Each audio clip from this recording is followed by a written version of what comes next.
Hello, friends and folks, and welcome back to Neutral Game, your newbie-friendly fighting game podcast. I'm Six Detmar from Scanline Media. And I'm Miodrag from Real Soviet Bear Incorporated.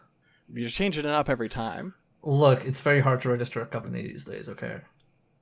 You know, that's a very good point. I apologize. Are you a non-profit, or...? Considering how things are going so far, yes. You should. I mean, listen. If you were in the States, you could file your. You could just say like, if you got your stream watchers to say like that watching was a religious experience, you could file as a church. Filing as a church is so easy in the United States. It would be really weird to have a church that has a communist-sounding name, though. That sounds like an oxymoron at that point. I mean... Then again, we have a Church of Scientology, so what do I do? Yeah, listen, there's some wild shit out there. Breaking the rules. So we are here to talk about Dead or Alive 6. Now, if you ask me, 6, Dead or Alive? I lean towards Dead as my preference, but currently I'm working on Alive, and I guess it's going okay. How do you feel about your options there? I am constantly in a state of flux. Sure, I feel like that's 2019, isn't it? Yeah, I'm basically Schrodinger's bear. I just don't know whether I'm dead or alive. Who knows? Well, Faaaaaaame Douglas started a streaming channel, right? Okay. And he invited all the best streamers in the world to come compete to see who would be the Dead or Alive sponsored channel. Wait, what? Faaaaaaame Douglas, I don't. You know Faaaaaaame Douglas. No, I don't. Do you know Helena? Yes. Her dad's name is Faaaaaaame Douglas. He started the Dead or Alive fighting tournament. Oh, okay. Sorry, You don't know the lore? I jumped in at 5. The lore goes completely over my head.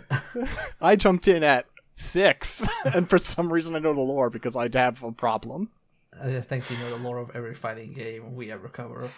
It's hard for me to resist. So, 5 was your introduction to Dead or Alive? Is that when you got into the series? Yeah, so PSN gave away the vanilla version of Dead or Alive 5 for free, and my first reaction was, oh, look, it's a nice, casual joke game that I can play with my friends when they visit, just so we can button mash and have fun. And I started playing it, and it turned out, oh, wait, this is actually good. Nobody ever told me this was actually good. And then it got pretty into 5. Not like super tournament level, but I played it far more than most fighting games I play. Interesting. So I didn't play 5. I played 2. I played DOA 2 Hardcore on the PS2 a fair bit back when I was not really a fighting games person, and I was just like, oh, I hit the buttons and then the dude kicks the other dude. I played Jan Lee back then because listen, I didn't have taste. And then I got DOA 4 on Xbox 360 shortly before I had to sell my 360 to pay for rent, so I didn't play very much of it. And that was my DOA experience until 6, really. Yeah, so it's I like it. I think it's a really good fighting game. Sometimes I question various design and aesthetical decisions, but in most cases I like it. So what are the fundamentals of DOA? Like, I mean, I am of the two of us, I feel like I'm the one who has a pretty hard line against 3D fighters, right? Yeah. Not my jam. But what does DOA do different that makes it stand out from other 3D fighters, you think? What are the mechanics here that define the experience? So the core of DOA is what they call the triangle system, whereas you have your strikes, your throws, and your holds. And the holds are essentially parries. And how the game functions is, if somebody tries to throw you, the throw loses to a strike. If somebody tries to strike you, the strike loses to the hold. If somebody tries to hold you, that loses to a throw, because you can only parry strikes. So you have this rock, paper, scissors system where doing the right thing at the right time gives you, extra damage. So, for example, if somebody tries to throw you, you can attack them with a punch, and your punch will always go through. Like a throw will never prevent a punch. But if you're super close to the opponent, then you'll get extra damage because the game will go, oh, well, you were really close and were playing it risky and exposed yourself to a throw, and you made the right read, so here's extra damage. And then for the parry, it's like, oh, if you do it at the last possible moment, then you do extra damage when you parry a strike. So things like that. And how the actual parries work is they have 4 directions. Essentially, you can parry high, parry low, and then when you're parrying mid, like middle strikes, you have to differentiate between parrying a kick and parrying a punch. So if you want to parry a kick, you do forward parry. If you want to parry a punch, you do back parry. And then for high and lows, it's universal. It doesn't matter what it is.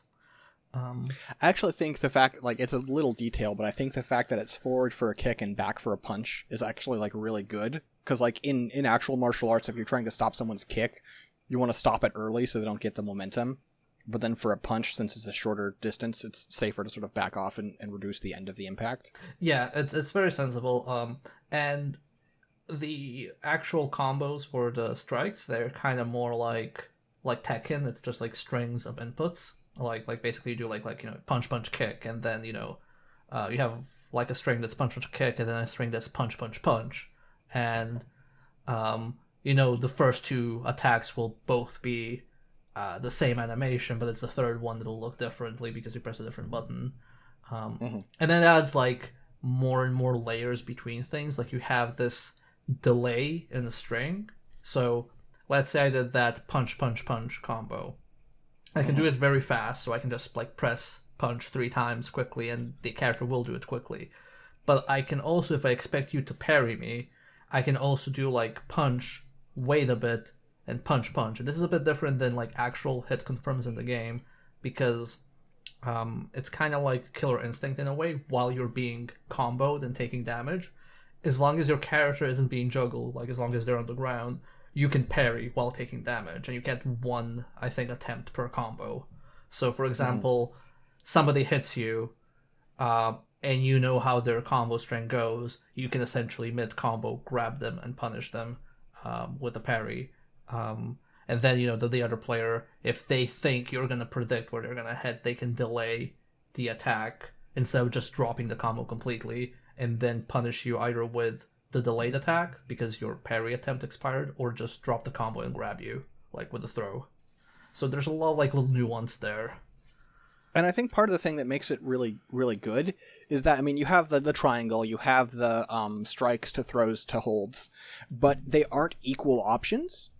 Like, in general, strike is the go-to option, right? And it can be very strong to use one of the other 2, but they aren't, like, perfectly equal. It's not an equilateral triangle. And I think that's really important to making the game work, because if they were all, like, truly perfect equals, I feel like the game would suffer because there wouldn't be a natural flow to it. Yeah, definitely. Like, it's very difficult to just play with throws or just play with, parries. It's mostly like, everybody's like punching and kicking high and low. It's still kind of like a similar dynamic to like Tekken in a way, where you want to get that combo down or that juggle, but the other 2 options, because they're always a thing you're exposing yourself to, it's kind of like you have to keep it in mind at all times. There are some other things that are a bit weird, like there's something called an offensive hold, which is like a throw that turns into a parry, which is only what some characters have.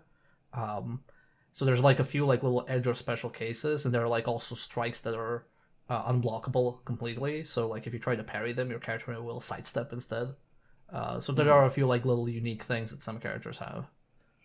But just in general, this whole combination leads to, like, I feel like really good mind games, really good, like, a really fascinating neutral. And I feel like, honestly, it has the best defensive, like, the most engaging defensive options of any fighting game I've ever played. Like, yeah, being, like, we play, Guilty Gear or Blaze Blue or even, Mortal Kombat, where you have the concept of like a combo breaker, right? Yeah. But like, that's just like, oh, I want this combo to end. I hit a button and I do that once. This is like, not only is it more engaging than just I want this to end, like you have multiple opportunities per fight, and also you have to anticipate what they're doing. And I feel like what this leads to is something that I feel like is almost unique in the genre, where there's this idea that if you have, like, if you're playing Dragon Ball and you're like, I have this optimal setup. Yeah, I have this optimized combo. You do the optimized combo every time if you can pull it off. There is zero reason not to. In DOA, if you pull the same combo every time, you're not going to get it off anymore, because they'll be like, oh, and at this point in the combo, you're going to do the low kick, and I'll parry it and then kick you in the face. Yeah. No, that's definitely true. I think, like, the closest you'd have to a game with very strong defensive options is probably Samurai Showdown, but Samurai Showdown goes into, like, almost an extreme in that way, where your defensive options are your offensive options. Whereas in this game, it's more along the lines of, it's a very fast game, it's very strong offensive options, but also very strong defensive options. Mm-hmm. Yeah, in Samurai Showdown, it's almost like, unless you play Genjiro, hitting a button is a bad idea. Essentially, yeah. And in this game, you wanna press buttons because you need to condition your opponent to different things at all times. Mm-hmm. And I feel like, I mean, when we played on stream, you're better at this game than I am. And you won the majority of matches. But it was pretty cool that there would be moments where, like, because of the way all the systems are so intuitive, if you get the download, even if it's just for one round, you get the download. And I did have one round where it was like, oh, I just know everything that's going to happen. And, like, the fact that I wasn't that technically good at the game yet didn't matter, because I was just on a roll. Generally, I was on getting rolled, so, it was just one high moment in a series of ass beatings, but it was a pretty cool moment, just proving that these systems can add up to some really amazing stuff. So when I initially started playing this, I introduced it to a friend who doesn't play fighting games. The only fighting game he ever played was Mortal Kombat 4, and he played it on a keyboard. And he was like, oh, I don't know how to play fighting games, but I had started to learn this game as well. And we kind of learned in parallel, and he got very good very quickly. It's a very easy to pick up game, in my opinion. I feel like it's a game where almost knowledge of other fighting games can be a detriment. Because I played this, I played the, because there's now the Core Fighters version out, where you can just download the game for free, and they have a rotating cast of free characters. And I played it with a couple of friends who I play other fighting games with, and they're, they're not going to Evo, but they're like, they know what they're doing. And because, this isn't like a setup-based game, because you're not doing a bunch of, like, ecchi setups and, like, frame traps and stuff. Well, you are kind of doing frame traps, but of a very different sort. They actually kind of reverted to playing like you used to play Tekken before you understood fighting games, of just hitting buttons, because the triangle is just so different than what they're used to that it almost didn't click as a fighting game to them. Yeah, no, DOA is pretty good at I'm gonna call this, like, scaling up. So essentially, the more moves you know in DOA, the better options you have, and the more things your opponent has to guess. But you can get pretty far with knowing, just a few strings and, the basic throws and parries. And I feel that's why it's so easy to pick up, whereas in a lot of games, you feel like if you're not using all the tools of your character, and you don't know all the tools of the character intimately, you're kind of not playing properly. Yeah, no, I think that's true about how the like scaling up with the move list works. Also, obviously, like, this is a 3D fighting game with 3D arenas, and sidesteps. And one of the things they kind of changed with this game a bit is how the sidestep works. Before, it used to be more closer to like Soul Calibur, I'd say, that you can kind of like go back and forth very easily, and then sometimes you'll have like a quick sidestep as an option. And they kind of like change it in this one where sidestep is bound to a button. Like you press up plus the rush button or down plus the rush button, and then you do a sidestep, and then that sidestep can be continued into attack. And the sidestep is basically invulnerable to everything that's not a horizontal attack. Like it is downright. Yeah. It's not like I think before it used to be attacks can hit if you delay it properly, like even if they're like horizontal attack or vertical attacks. But now it's just like, no, it's never gonna hit. It has to be a horizontal attack, otherwise it's just literally gonna go through the character. Yeah, I feel like they're currently, the way they're tuned is they're too strong. But it is, I guess, part of what I like is I feel like this model of 3D movement I find way more engaging than a lot of other 3D fighters, where it's like, I mean, I feel like part of my problem with 3D fighters is often the 3D just leads to you looking like a clown, right? Where it's just like you have a character just like flailing at air where the character has at this point walked to their side, and I just think it doesn't handle right. I feel like it makes the fights kind of dumb. Whereas in DOA, you know, it's 3-dimensional movement, but it more simulates like a boxer ducking out of the way of a hit, right? Like a little bit of a weave than actually just like, I'm just going to walk to the left while you do your combo at the air.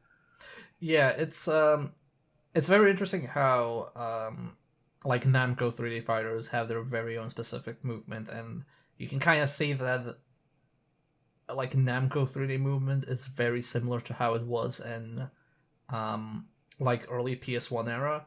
Like even now in Tekken, when you have characters move, like it feels obviously better than like PS1 games, but it's still very rooted in that early 3D motion. Whereas if you look at like DOA 1 and then like some of the later games, because I had like, the opportunity to play the old ones as well, in the past 2 years, they've always tried to make the movement as close to like realistic looking. I don't think like maybe realistic is like the proper term, but they always try to push it with the graphics to look as like authentic as possible. So that's why I feel in this game people move a bit more like actual like fighters.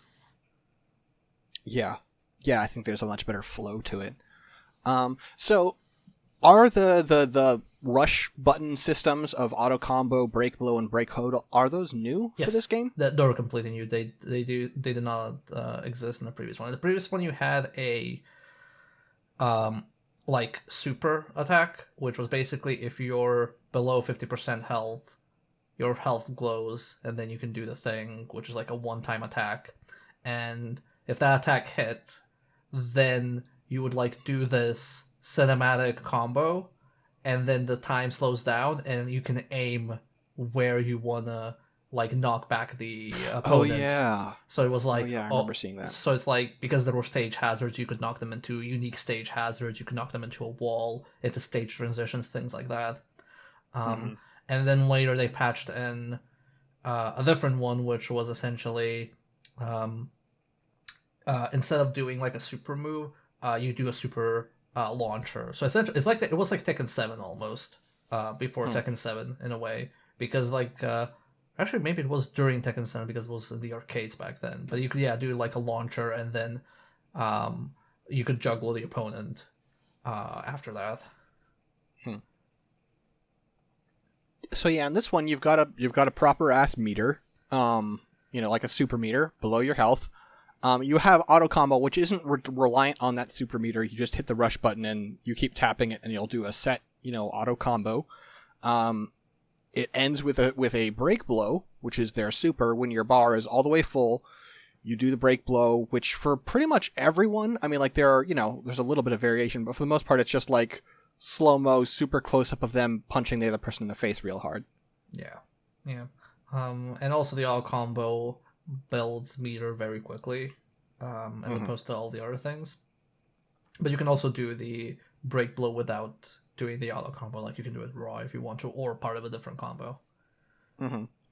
But you also have the break hold, which is the more traditional combo breaker style move where you're being comboed, your feet are on the ground, and you spend half of your bar to be like, no, I don't want to do this anymore. It's essentially an auto parry that grabs all directions, so it's also good if you just don't feel confident in guessing.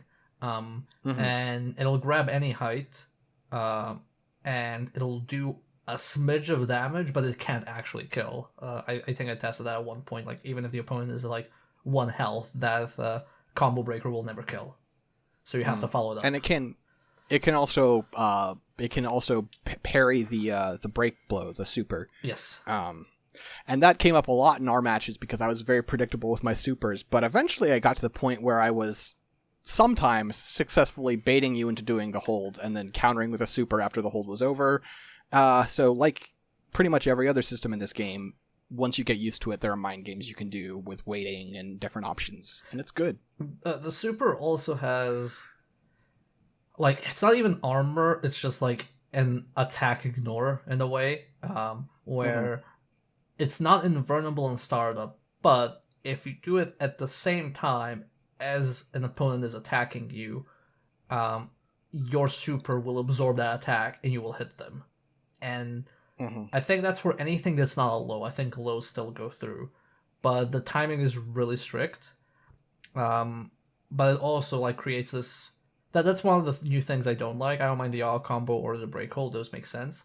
But the break blow, like the offensive one, feels really weird because when I played it with my colleague, because we played like this game for a few weeks, we ended up using the break blow as a defensive tool because if you can make a read when the opponent is attacking, you can essentially punish their attack with that in a way that didn't really feel super well, but like, okay, it's there.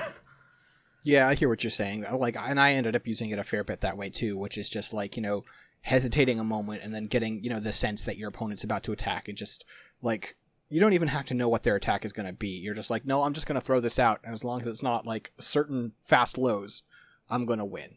Yeah. And I don't really like that much. I felt like it didn't really need that property, and if they want like a more defensive option for supers, I would have just gone like with, okay, make the combo breaker maybe do more damage or something.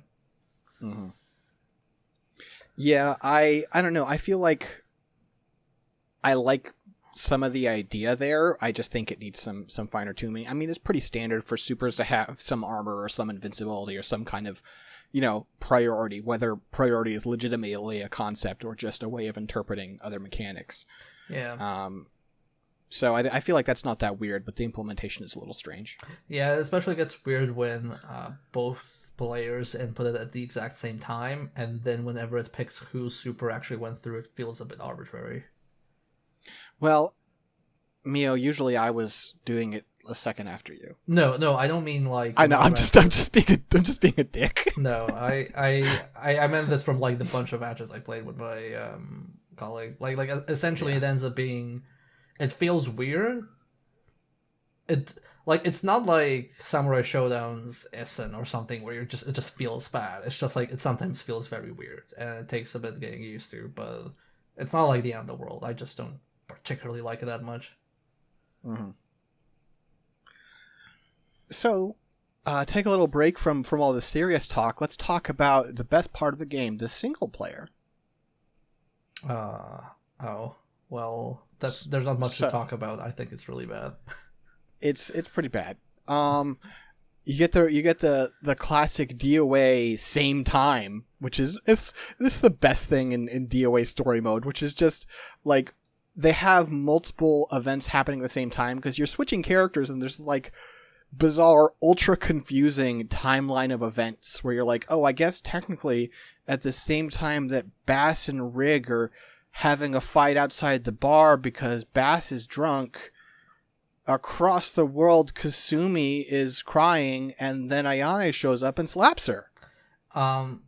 It's very weird. It's some kind of like weird web/chart/diagram, and you're kind of like cherry picking which character is actually available for you to play right now, and then you can't play certain characters at certain times until you played other characters at other times, and it's really confusing. And it's somehow worse than 5 because 5 was essentially a linear story mode, like think Mortal Kombat in terms of like here's the order of characters you're gonna get, the order of fights you're gonna do, but they still do that weird same time thing. So it's kind of like imagine like you have like 7 days and different times in those 7 days, and then like you play one character through those 7 days, and then you pick another, and then you get another character which starts on day 3 and ends on day 6, and then you get another character who starts on day 2 and ends on day 5, and then just like keeps doing that, and you lose all like sense of time and who's what and what's going on. And there's also like, because there are so many different like scenes, and each one is like, okay, this one's going to star these characters, and it's you like, I at least got the sense like some of them aren't even fights, some of them are just cutscenes. Yeah. And so there's this variance in quality that, at least for me, convinced me like, oh, okay, so some of these are going to be like good and some of these are going to be lame. And like, I keep getting these ones with like Murray Rose where I don't give a fuck, but clearly I'm just picking the wrong ones. And if I pick the right ones, this would be interesting. No, that's not true. No, it's really bad. I almost would rather have here's arcade mode, beat 10 people, here's a cutscene, what happens if this person had won. I would prefer that to this. Like, this is like really ridiculous. Mm-hmm. Yeah, I agree. I tried like playing it for half an hour on stream, and I was just like, I was confused, my chat was confused, like we didn't know what was going on, and we just gave up. Mm-hmm. Yeah, no, not the best. So one of the things for this game is, for me, this is my first time taking DOA seriously. So I get to see all these characters with fresh new eyes, but there are also new characters. We've got Nico, and then we've got Diego, and DLC Kula Mai. Or not Mai. No, Mai is not... Mai was DLC in the previous one. I meant to say Kula. Kula Diamond. Mai Shiranui and Kula Diamond, both from KOF. I gotta say, I thought I would like Kula better, given that she's my main in KOF. But there's something about her that just feels really weird in this game. Obviously, she is true to the Maximum Impact incarnation. I guess that could be it. It could be it. Or, I mean, honestly, partially that her model is the KOF 14 model, and I think that model looks terrible. Really? I thought they made, like, an original model. I don't know. They might have, but if so, it's very, very similar. Yeah, well, I don't know. I don't like that rendering of her. So. Yeah. I thought she was alright. Thought Mai was alright. Nico's also very more... like I say, it's less martial arts and more power of science. And then kind of like almost like a Sea Viper kind of feel. Yeah. And then Diego is like not Miguel, who looks like not Travis Touchdown. Like just Latino dude that punches really, really hard, which I can appreciate, but Totally. It is, but it is kind of weird, I guess it's the classic fighting game thing, but there are some fighting games that lean into this harder than others, right? Like, in Street Fighter, you feel like everyone's kind of the same level of ridiculous, or like Blaze Blue, but in Street Fighter, or not in Street Fighter, in Tekken, or in this, you've got like, here's Diego, like the rough and tough street tumble, versus the teleporting cyber ninja Raido, and you're like, okay, sure, you can do that. Yeah, he feels very down to earth, but also I feel like they add him for more male fan service, which is, I feel like okay. Yeah, no, I'm here for that. I think I like his design all right. I didn't enjoy playing him that much, but it's good to have, like, I at first was maining Milla, and I really appreciate like her and Diego, and just generally this like the parts of this cast that lean into like martial arts as like actual martial arts. Like Milla is a MMA fighter, and she just does MMA shit, like she doesn't do anything, like she's not doing like crazy like fireballs and shit. She does like rushing punches and like takedown ground and pound. She does like real MMA shit, and I think that's cool. Also, she's like one of the few female characters who looks like an actual human being, like design-wise. Yeah. I mean, yes and no. Like, it's like any other game, you'd be like, wow, she's got some character design. But in this game, she's on the smaller side, and that's bizarre. This DOA and its sexuality stuff is still a lot. She's very down to earth. Mm-hmm. She's a waitress. She waitresses part-time to fund her MMA training. That rules. Yeah. Also, like, speaking of characters and whatnot, we might as well cover, like, the customization and general character designs and character feels. Mm-hmm.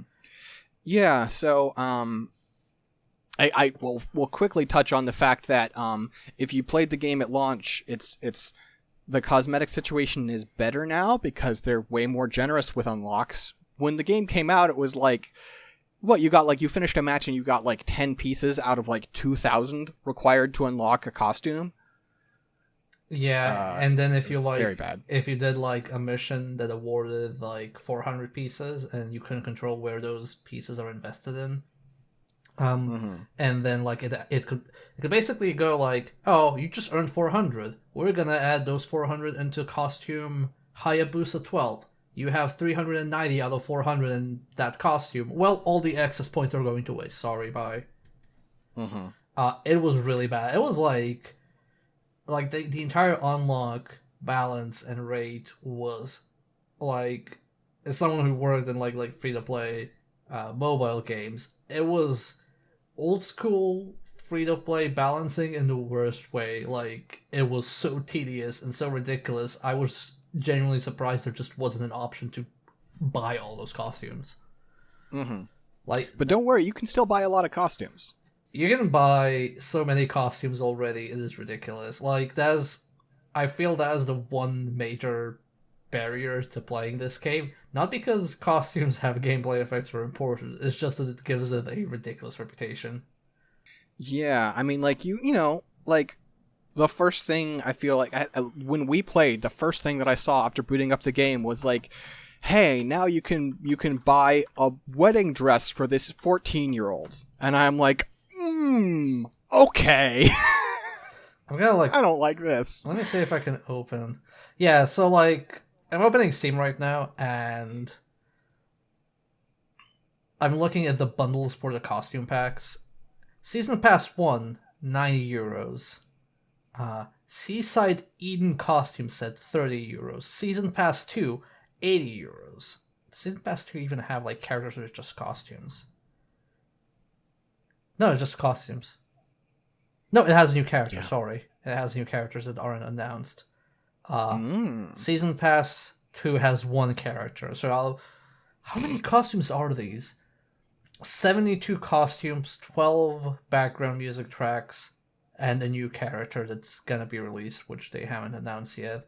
And then Season Pass 1. Wait, where's this Season Pass? So, like, whatever, I buy Season Passes for some games, I don't care. But we're already at Season Pass 2 in a game that released, like, early this year. Yeah. And they have added 2 characters. Season Pass 1, 62 costumes, 2 characters. I'm guessing the 2 characters are Mai and Kula, which you can buy separately. But it's just like, it's like ridiculous, and like, it's basically how DOA 5 also went. Like, there's so many costumes, and it's not like, I don't feel you're expected to buy all of them. I think that's like ridiculous. Like, they probably even don't expect, even though there are probably people who buy everything. But it's just like really off-putting. Like, when you buy a game and you're like, okay, cool, what is there for this game? What am I missing? And then you see all this content, and it's just like overwhelming, and you feel like you're not even buying the whole game. Like it's very confusing for a buyer. Yeah, it definitely feels like a mistake, to And be honest. And also, like, a lot of the costumes are themed in like you know, swimsuit or whatever other like fan servicey shit, and then, you know, that we open the PlayStation Store and then that's advertised for the game, and you're kind of like, oh, what is this? Like, is this like some weird porn game or whatever? Like, it has a reputation that, like, it built up on its own already. And honestly, even if you get over that, like I during our last stream, I realized that I really liked Lara Mariposa, aka Lisa, however you wanna call her. And I was like, okay, great, but I don't like her default costume. Let me look at her costume options. And I was like, okay, all the free costumes are not great. I guess there's one here I could go for. What about the paid costumes? It's like, do I want to make her a stripper, a pirate-themed stripper, or a bride? It's like, can I just get her in, like, jeans? Like, come on! For what it's worth, there were casual costume packs in, like, 5, which I think, like, I actually bought some of them because they looked like actual, like, costumes that people wear. Or actual clothes people wear. But no, it's really bad. I don't like it. I think it gives the game a very bad reputation, and it's always, like, a chore because of it to explain to people, like, no, the game is, like, actually good, you know, like, it's not really as bad as the DLC makes it seem, and then they release another pack, and I'm kind of, oh god, no, DOA, please stop, I'm trying to convince people to play you. I'm trying to help you, let me help you. I mean, like, it obviously works for them because they did the same thing for 5, like, god, like, 5 had so many costumes, and they wouldn't be making those if it wasn't earning them money, so Well, but it's one of those impossible to gauge things, right? Which is, you say, like, okay, well, clearly it's working, clearly it's making them money. Would they make more money if this game was respectful and respected by the community, and therefore was, like, at like main stage at EVO? Man, I really wish this game was main stage at EVO, because it's really good, but it's never gonna be. Like, as long as it's like this, it never will be, for sure. It never will be. And I even, like, even at base level, like, I think I said this before, because, like, we play anime fighters, we know all the fan service you can have in a fighting game. Like, at the end of the day, it's like, you know, some people like it, some people don't. Most people end up playing the games anyway. I think, like, by default, DOA is not, like, as bad. It just has that reputation it has. But I don't know, like, if it's just, like, the costumes, you know, because, like, that game was... Like, DOA 4 was really heavily pushed by Microsoft because it was a Xbox exclusive. And you had, like, I don't know if you remember, there were those old tournaments that, like, Microsoft sponsored, and they were pretty, like, high stakes. And, you know, that's where, like, Perfect Legend stood out as the DOA, like, pro player. And then after DOA 4, it just kind of died down. And, like, who knows what it was. Like, that's also, like, after Itagaki left, and they also stopped doing their exclusive agreements and with Microsoft, so, like, God knows what it all was. Yeah. I feel like it's the best the series has been, but I guess I don't know on what I'm saying that, you know, like, I don't have the history with the series to say that for sure. I think old school people like old school DOA 4, or like old school DOA more than, like, new DOA. At least from what I've been able to gather from just, like, people talking on Facebook groups and forums and Twitter and stuff. But I haven't played those. I played DOA 2 Ultimate, which was based on the DOA 3 engine, and that one played really well, but I don't know the, like, nuance that makes people dislike 5 and 6 more than the previous ones. It could also be just, like, you know, like a placebo effect, or of like, back then we had tournaments and stuff like that, so sure, it felt better. But there's, like, a million things, you know, like DOA 5 wasn't in arcades until DOA 5 Last Round, which was the last iteration of DOA 5. So that's when they actually add, like, an arcade version to it, and that also is something you need for a game to, you know, succeed in Japan, and then, like, that further pushes it to be more popular outside of Japan, things like that. So going into why this game isn't tournament level popular, like, there's probably a million factors, and no one is the key factor, but its reputation definitely doesn't help it. Yeah, for sure. Which is a shame, because it's a really good game. I think it's, like, really competitive and really fun to play. The other thing that didn't do it any favors was the way this game launched. Oh, yeah, definitely. Yeah, don't launch your fighting games without an online lobby, please. That is ridiculous. They launched it without online lobbies, so you could not play against friends. You just couldn't do it. The cosmetic situation we already mentioned, where it was like you had to play 100 matches to unlock one costume. The net code has been actually okay. I feel like, there have been some hiccups, but really not that bad. Yeah. That's one thing that has actually held up. But yeah, it's just the game was not good to go. You can't if you launch a fighting game and people can't choose their opponents, then you fucked up. Yeah. Yeah. I also remember they had this entire pre-launch drama, which was the exact same pre-launch drama they had with 5, where they first go and say, oh, we want to make the game less focused on the fan service and, more inclusive. And then a bunch of people jump on them and are like, no, don't make our game politically correct. That's not how we want DOA 5 to be, blah, blah, blah, censorship. And then they backpedal and panic and are like, no, it's actually not going to be removed fan service. It's just the default costumes. And back and forth, and then they release the game and it's literally the exact same thing as always. Well, and also it was a load of shit to begin with, it was. Frankly. Yeah. They were like, we want to really take the focus away from fan service, as they were getting, kicked out of EVO for having a stage show where they were having, porn stars spank each other live on stage. Okay, so what that was actually going on was they were poking the demo, and they had, female presenters, and they had a dev build which let them pause the game at any point, and they could rotate to the camera action and stuff like that.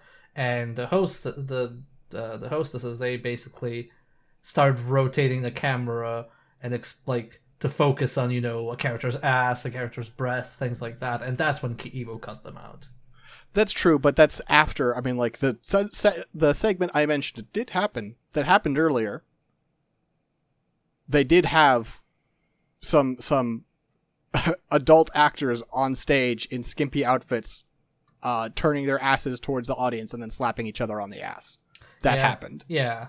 No, it's definitely it's definitely not good. I don't even know why they did that. I don't know what's going through their head, but I also don't think Evo just cutting them out was also the right thing to do, considering the other shitty things Evo did recently that we talked about. Okay, so hold up. Let's back up. They did some things wrong recently, so they should have done more wrong things. No. It's not a logic I can subscribe to. Okay. Let me put it. I don't think that by default, DOA doesn't. How to say? I don't like the statement of DOA 5 doesn't represent the core values of the FGC, because that part made me feel like it was bullshit.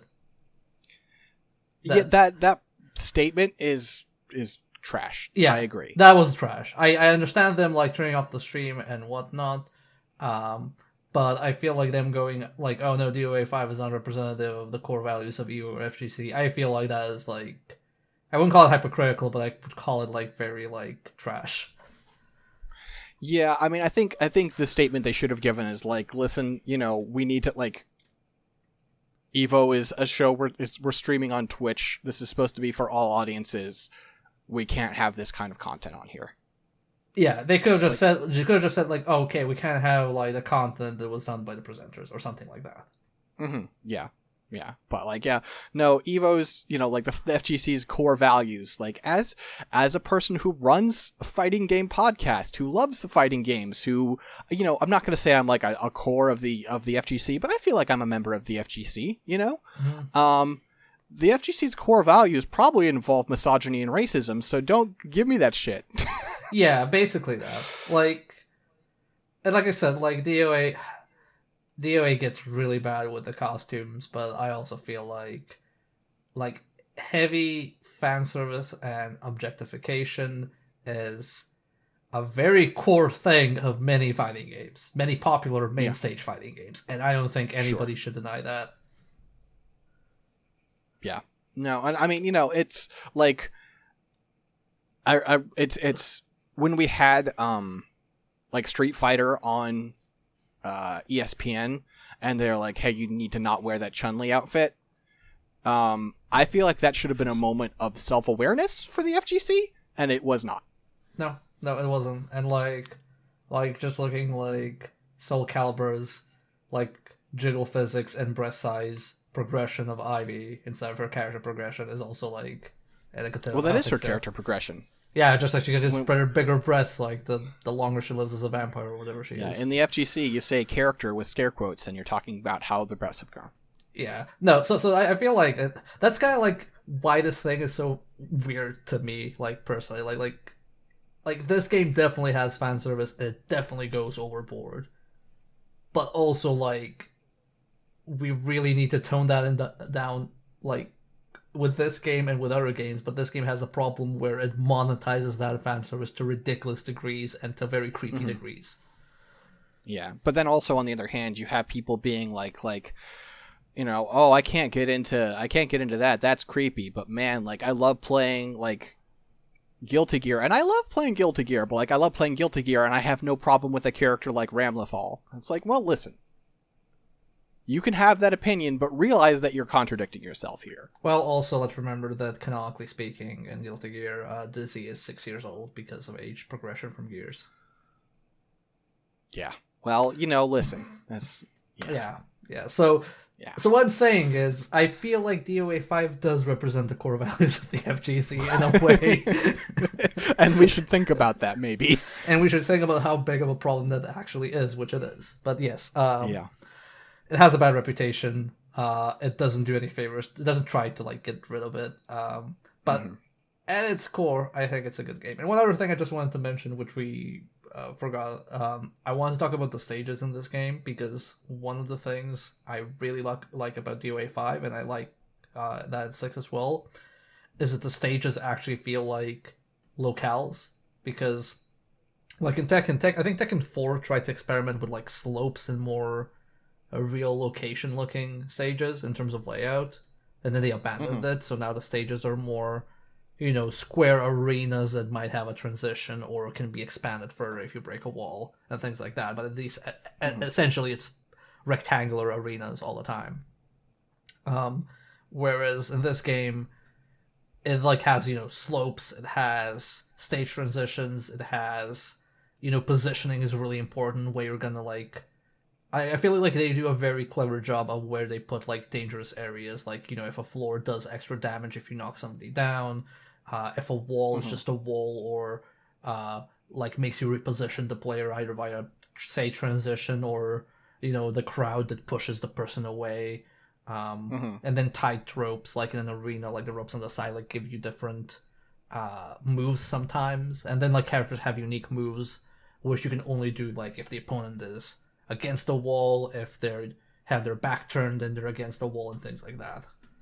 And I also feel like I mean, DOA is the original king of stage transitions. Like, I remember back in DOA 2 having the moment where I was playing as, you know, like Hayabusa, and I kicked a dude at a balcony, and they hit the handrail, flipped over it, and then Hayabusa leapt after them down into the plaza below.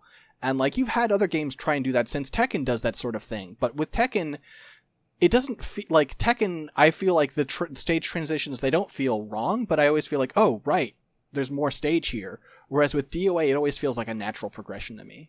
Yeah, it was really good in 5 because they had this like almost quick time event style thing, which I'm glad they removed. But, you know, if you like hit somebody off a railing, then you have a sequence where like each of you presses a button, and then if you press the right button while you're pushing the opponent down, then you do another combo in the air and throw them down. But if they guess properly, they grab you and throw you down instead, when they were meant to fall or block your attack, and it gets like super cool and dynamic. It was really fun. They don't have that here, sadly. But yeah, the stage transition, they also can get a little ridiculous though. Like we've done combos where you bounce a person into a pterodactyl's egg, and then a pterodactyl throws them back to the enemy like 3 times in one combo. They can get kind of dumb. Or you just throw somebody on a giant octopus and they slam them into a ship, and then in the ship you hit them against a wall and the kegs explode, and then you open the treasure room. It's really fun. Like I think that's one of my favorite parts of the game, that like picking a stage actually matters. Yeah, we got to a point in our stream whenever we played. I think the level was called the Sweat, with the back alley with the dudes crowded around, and anytime someone was comboed into the crowd, I would just mumble under my breath, "Get back in there," as the dude goes, "Get back in there," and shoves it back. That was really good because you also had like firecrackers on the ground in certain areas. Oh, so, that was fucked up. So you shoot somebody, they fall on the firecrackers, and it bounces in the air, so it exposes them to another juggle.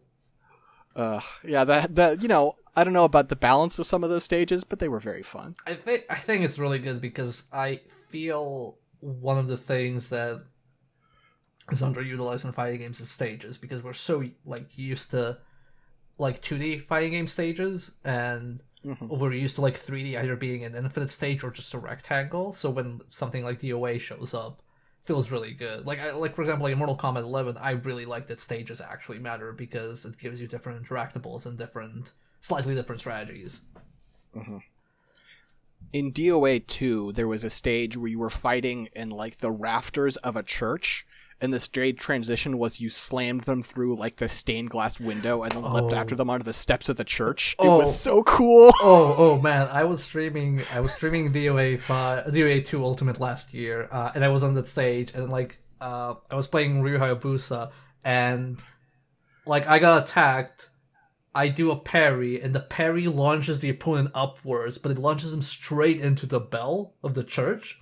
And does a massive ring, and they drop down, and then I juggle them and shoot him through the fucking vitrage, and they just break through the stained glass, and Hayabusa runs after him. It's the coolest shit. The sense of spectacle in the series is really good. It's fantastic, which actually makes it kind of, I don't know how to feel about the break blows, because they're so understated compared to how ridiculous that shit is. Yeah, I feel the stages in 6 are slightly less ridiculous than 5. I feel 5 had really good stages. It had one stage which was essentially a forest, but then every narrow tree in the forest counted as a wall. So you essentially had this circular arena, but it was scattered with trees. So you had access to wall combos if you timed it right, wherever. Huh, that's pretty cool. Yeah, so I hope they add more cool stages like that. I'm sad that they removed the coconut damage. I don't know why they did that. It's disgusting.